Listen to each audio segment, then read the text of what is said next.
সাদ্দাম হোসেন।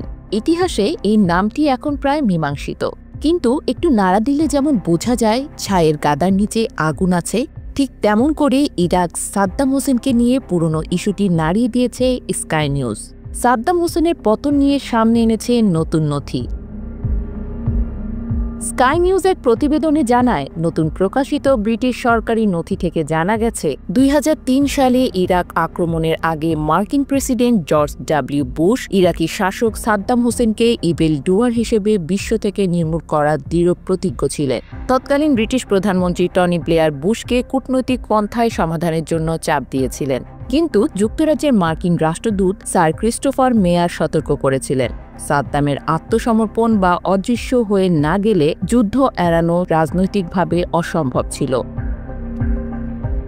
লন্ডনের QA national আর্কাইভসে প্রকাশিত নতুন নথি থেকে জানা গেছে, 2003 সালে ইরাক আক্রমণের মাত্র 2 মাস আগে জানুয়ারিতে টনি ব্লেয়ার ক্যাম্প ডেভিডে প্রেসিডেন্ট বুশের সঙ্গে সাক্ষাৎ করেন।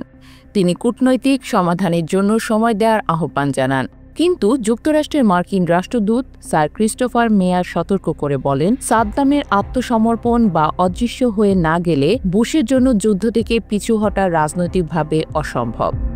বুশ তার স্টেট অব দ্য ইউনিয়ন ভাষণে ঘোষণা করেন, শান্তিপূর্ণ সমাধানের সম্ভাবনা শেষ হয়ে গেছে। শেষ পর্যন্ত বুশ এবং ব্লেয়ার ফ্রান্সের প্রেসিডেন্ট জ্যাক শিরাকের অস্বীকৃতির জন্য দায়ী করে নিরাপত্তা পরিষদের প্রস্তাবনার প্রচেষ্টা পরিত্যাগ করেন এবং 2003 সালের মার্চে ইরাক আক্রমণ শুরু করেন।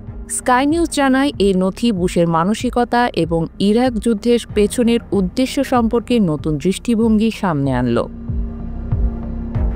স্যার ক্রিস্টোফার মেয়ার তার বার্তায় উল্লেখ করেন, বুশের বিশ্বদৃষ্টি ছিল মানিচিয়ান বা দ্বৈতবাদী, যেখানে তিনি বিশ্বকে ভালো এবং মন্দের মধ্যে বিভক্ত দেখতেন। তিনি ইউরোপীয়দের অ্যালার্জিক এবং তাদের আপত্তিকে স্বার্থপর বলে মনে করতেন। ইরাক যুদ্ধের মূল যুক্তি ছিল সাদ্দামের গণবিধ্বংসী অস্ত্রের অস্তিত্ব, কিন্তু জাতিসংঘের পরিদর্শকরা এর কোনো প্রমাণ খুঁজে পাননি। এই যুদ্ধে হাজার হাজার মানুষ নিহত হয় এবং মধ্যপ্রাচ্যে দীর্ঘমেয়াদী অস্থিতিশীলতার সৃষ্টি হয়। নতুন নথি প্রকাশের ফলে এই যুদ্ধের সিদ্ধান্ত গ্রহণ প্রক্রিয়া এবং বুশের ধর্মীয় ও নৈতিক দৃষ্টিভঙ্গি নিয়ে নতুন বিতর্ক শুরু হয়েছে। ব্রিটিশ কর্মকর্তারা আশা করেছিলেন জাতিসংঘের প্রস্তাবনা যুদ্ধের বৈধতা দেবে, কিন্তু বুশের অবিচল সিদ্ধান্তের কাছে তা ব্যর্থ হয়।